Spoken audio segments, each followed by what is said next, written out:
You will hear a woman asking a shop assistant about DVD players. You now have 30 seconds to read questions 1 to 4.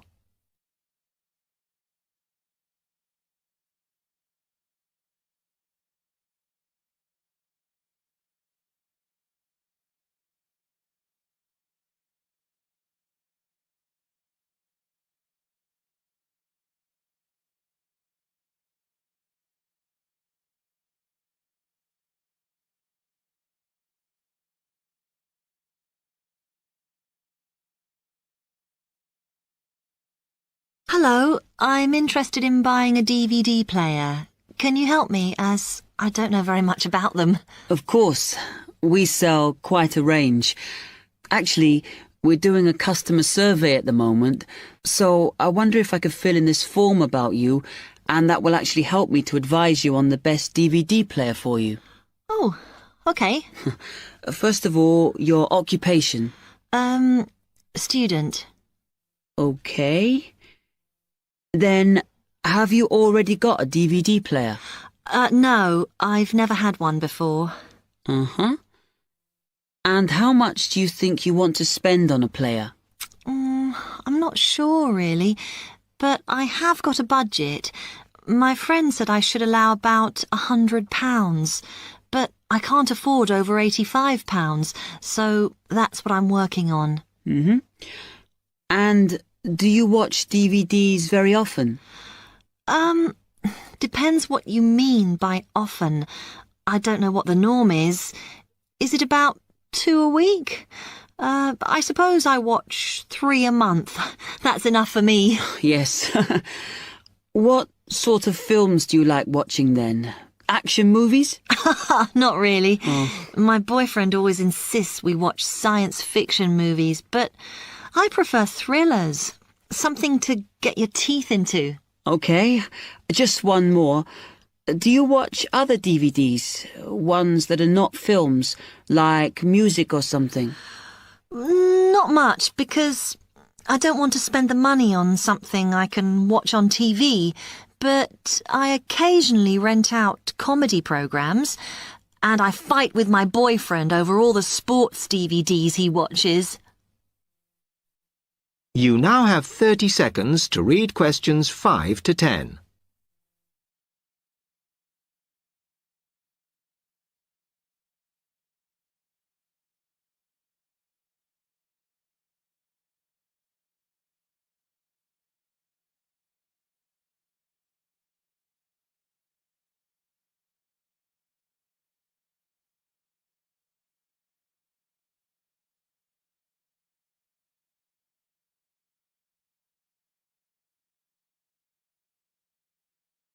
Okay, let me explain a bit to you about the DVD players that are in your price range.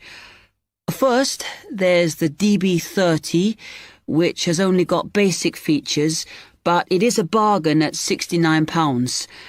Now, all the DVDs come with an after-sales service that starts when the guarantee runs out. As it's so cheap, the DB30 comes with a limited after-sales service, as it only includes parts. You would have to pay for most of the repair. Seems okay.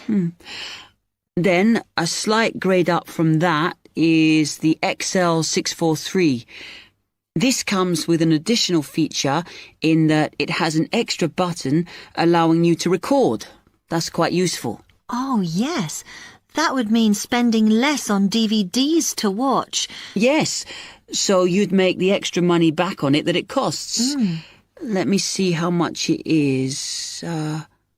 Yes, that one's actually reduced at the moment from £79 to £71.99. Oh. I think it's worth the extra myself.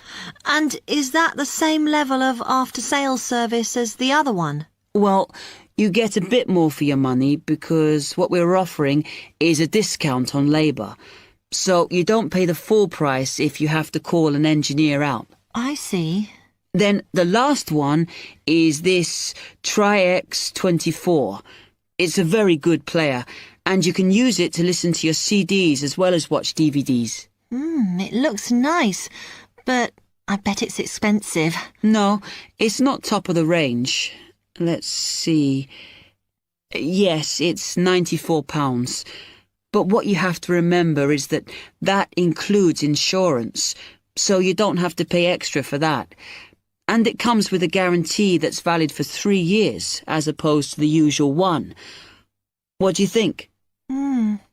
Maybe.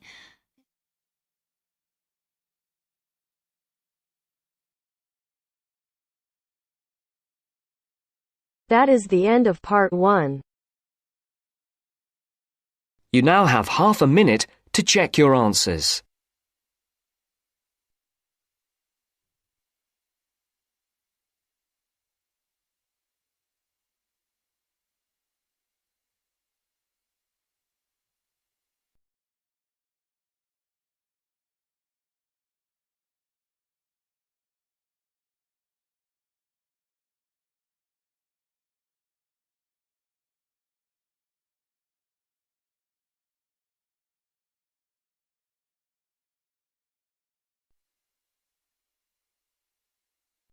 Now turns to part 2. Part 2. You will hear a trainer giving a talk to people who want to learn outdoor survival skills. First, you have some time to look at questions 11 to 16.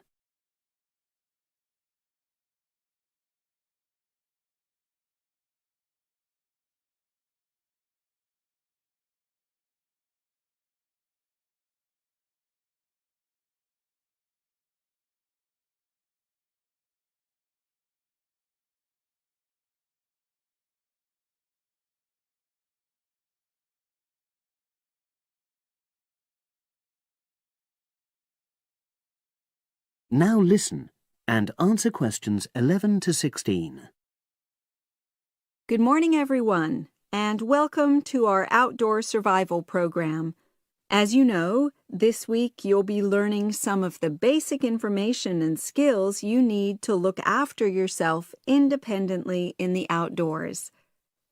These first 2 days will be based here in the classroom, and then we'll be taking a camping trip to put into practice some of the things you've learned. I'm going to start off with the topic of food. And to start with, I'll describe just 2 methods which we'll be putting into practice at our camp, and which make use of natural resources, the steam pit and the bamboo pot. I've got 2 posters here to make things clearer, and I'll start with the steam pit here. To make this, you'll need some dry sticks, some grass, some loose earth, and some stones. And for this week only, some matches. The first thing you do is to dig a shallow pit in the place you've chosen to do your cooking. Let's say about 25 centimeters deep and 30 centimeters wide. Your sticks have to be a bit wider than the pit because you have to put a line of them along the top from one end of the pit to the other. Before setting light to these, you take some large stones and arrange them on top. Then you start the fire and wait till the wooden platform burns through and the stones fall into the pit. At this point, brush away any pieces of hot ash from the stones. You can use a handful of grass, and then take another stick and push it down into the center of the pit, between the stones. After that, you cover the whole pit with a thick layer of grass. And then you can put your food on it, wrapped in more pieces of grass, like parcels. Finally, cover the whole thing with earth. You have to pat it firmly to seal the pit. Then all you have to do is take the stick out and pour a bit of water into the opening that it leaves. It should take about 4 hours for your food to cook, as it cooks slowly in the steam that's created inside the pit. Now you have some time to look at questions 17 to 20.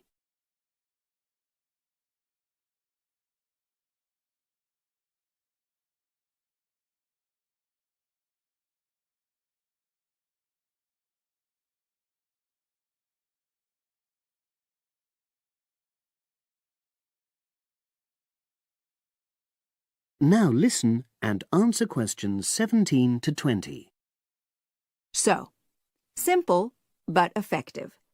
The other method you're going to practice this week is the bamboo oven. Now, the steam pit is ideal in certain conditions because the heat is below ground level. For example, if there's a strong wind and you're afraid a fire might spread. But when it's safe to have an open fire, you can use the bamboo oven method.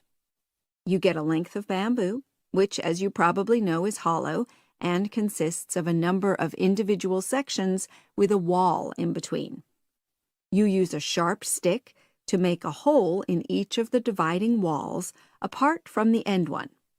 Then you lean the bamboo over a fire, with the top propped up by a forked stick and the bottom sitting on the ground. You pour enough water in the top to fill the bottom section, and then light a fire underneath that section to heat the water. Then you put your food inside the top section, and the steam coming up the bamboo through the holes you made cooks it. I'm going to move on now to food itself and talk about some of the wild plants you might cook.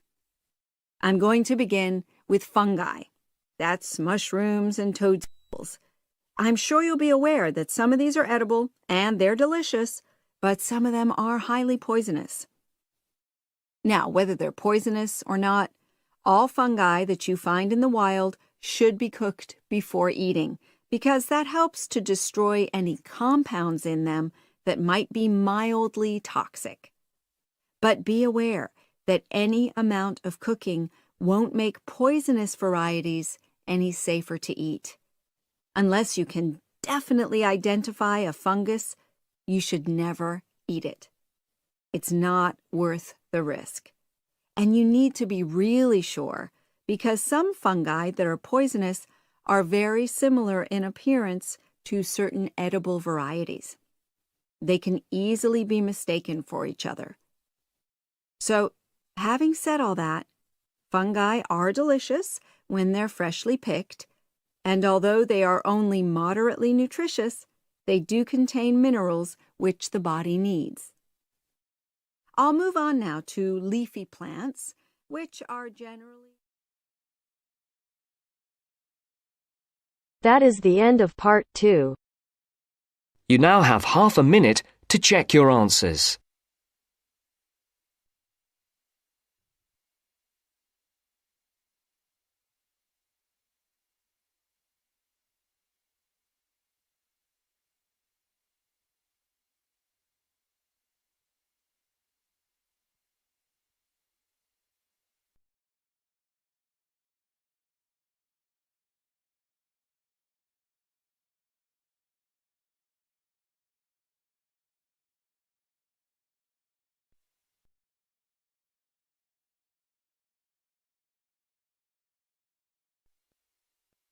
Now turns to part 3. Part 3. You will hear a student, Penny, talking to two friends, Ray and Louise, about a television competition Ray has entered called Travel Documentary.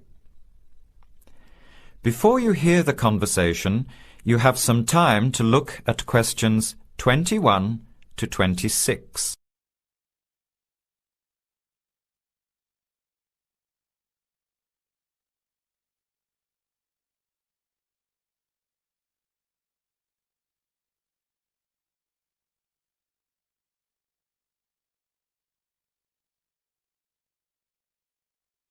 Now, listen carefully and answer questions 21 to 26.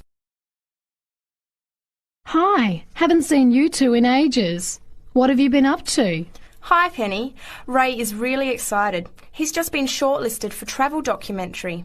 He could be off travelling around the world for 3 months. Travel Documentary? What's that? You've never heard of it? Don't you watch TV? Well, actually, no, hardly ever. Especially since I've started working on my thesis. I don't have time to breathe, let alone watch TV.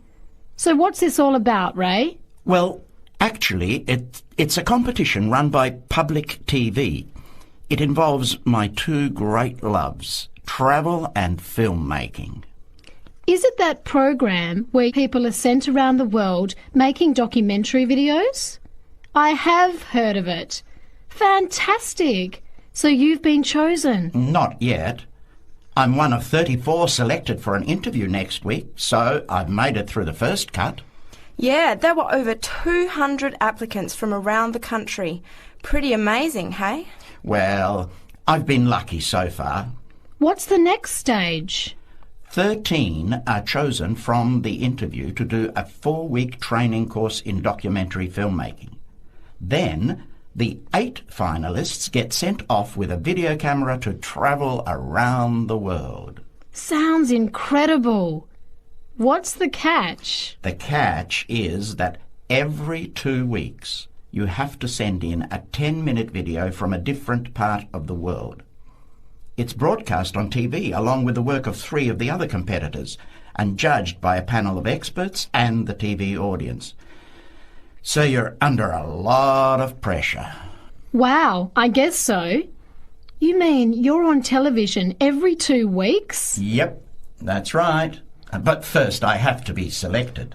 Do you have to have any filmmaking experience to apply? Some background in photography or video making helps, but you're not supposed to be an expert. In fact, you can't apply if you've already worked in filmmaking.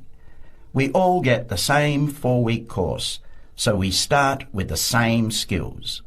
Can you go anywhere in the world you want? Each competitor makes up his or her own travel plans and has to get them approved.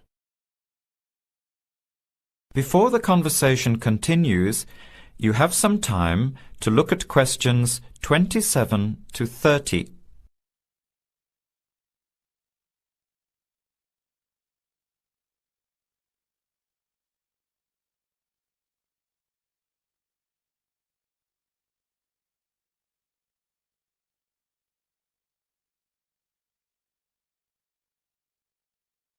Now, as the conversation continues, answer questions 27 to 30. Have you talked with anyone else who has done it? As a matter of fact, just last week, I met Sarah Price, a girl from here who did it last year. What did she have to say about it? She said it was the most amazing experience of her life, but it was really tough at times. I think you'd have to be really brave to take off like that alone with so much responsibility. It's not like going on a holiday, is it? No. 2 weeks in a country, often where you can't speak the language, to find a story, film it, organise all the editing. Then you're off to a completely different part of the world to start all over again. Pretty exhausting, but exciting too. What a way to see the world. What about Sarah Price? Did she have any bad experiences? She said the worst part was when she got some mysterious fever in Mongolia and thought she might have to be sent home. Fortunately, it got better, but she said it was scary to feel really ill when you're alone so far away. So what made you want to apply? When I saw the program on TV a while ago, I thought, this is for me. I've always wanted to travel, but needed to work for a year before I could even think about it. Then a new series started up. I thought, now's my chance. Don't you think you'll be lonely? I don't think I'll have time to be homesick. I'm more worried about having too much to do and not enough time to get things organised. So we might be watching you on television in the next few months? I hope so, if I'm lucky. When will you know for sure? They choose the final 8 in March. A month later, you're on your way. So do you have to pay anything? Nothing. It's all paid for. Course, camera, flights, accommodation and in-country travel. The budget is pretty tight though. No extras. I sure hope you get it. Then I'll be finding time to watch at least one program on television every week. That is the end of part 3. You now have half a minute to check your answers.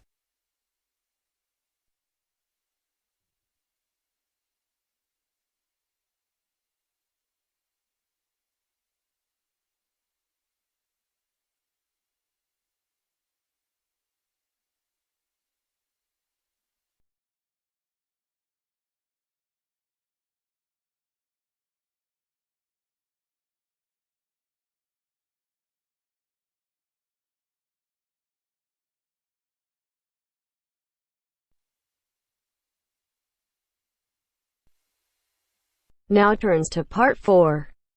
Part 4.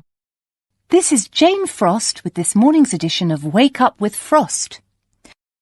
First, you have some time to look at questions 31 to 40.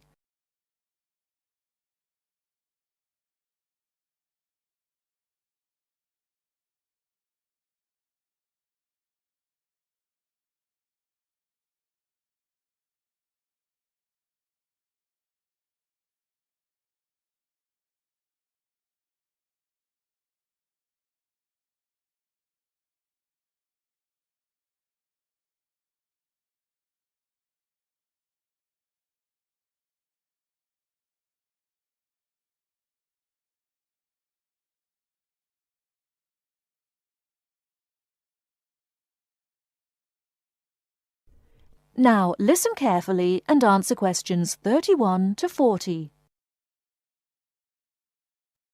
Good morning. This is Jane Frost with this morning's edition of Wake Up with Frost. As you all know, for the last week we've been running a survey trying to find out what you, the listeners, think is the greatest invention of the last 200 years. The response has been amazing, double the amount we had last year, so thanks to all of you for taking part. We've had about 2,000 responses online and about the same on our phone lines. The lines are now closed, and this morning I can announce what the results were. So, here it is. You, the listeners, have chosen as the greatest technological invention of the past 200 years, and let me not forget to mention that 65% of you voted for this, it's the bicycle. Yes, the bicycle, first invented in 1818, and, would you believe it, the first bicycle was made of wood. The second bicycle had iron wheels. I cannot imagine what that must have been like to ride. It would have kept you fit at any rate. But for me, the best thing about the bicycle was what it did for women's rights. Yes, in the 1890s, it was the bicycle that meant women could change their clothing, start wearing trousers or pantaloons as they were known. Before then, women's clothes had been really uncomfortable, and I'd imagine quite difficult to breathe in. So, thanks to the ordinary bicycle, it was not only the man who wore the trousers in a home. Instead, women could now feel far more equal to their male contemporaries. And I'm sure you'll agree, the bicycle is a great way to get regular exercise, and of course, it's much better for the environment. And today, over 1 billion people all over the world ride bicycles, and for some, it's their only means of getting around from A to B. So, to all you bicycle riders out there, keep up the good work. Coming in a close second with 42% is the computer. I found out something interesting about the computer, which is that really this word first meant someone who did mathematical calculations. Of course, today, with the development of the personal computer, computers are being used for everything from home use to business and even digital photography. I don't know about you, but I can't imagine life without a computer now. I guess closely related to the computer is the internet, and this got 12% of your votes. Maybe, like myself, many of you might think of the internet as being the World Wide Web, but actually the web is only one part of the internet.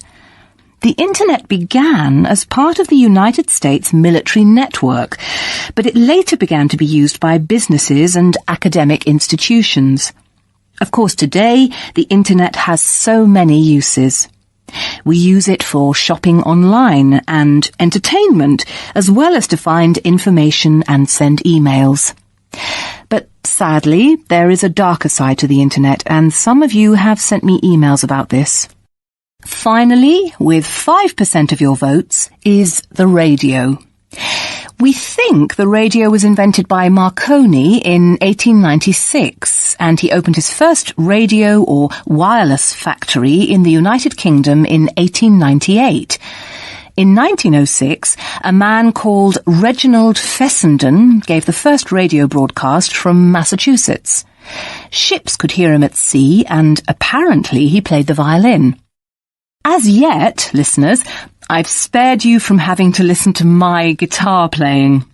But certainly radio is still important. Let's not forget that it was by radio that the Titanic sent signals to other ships. And with the popularity of TV today, I was secretly pleased so many of you had still placed importance on the radio. So, there you have it, the results of our survey. I think there are still important inventions that were not chosen but deserve a mention. Nuclear power and, of course, communications satellite, something which I am certain will continue to change the face of how we communicate with each other over both long and short distances. In fact, for me, the mobile phone is one of the greatest inventions of the last 200 years, if I think back to my first phone and then I look at what is happening now. Children born today will probably be more likely to have their first experience of the internet on a mobile phone screen rather than a computer monitor. Some of the new mobiles that are now being sold make it just as easy and as quick to find information on the web as on a computer. And let's not forget that mobiles now have digital cameras, word processing facilities, so you can type all your documents, and even personal organisers. I think it's quite possible that the mobile may even replace computers one day. That is the end of part 4. You now have half a minute to check your answers.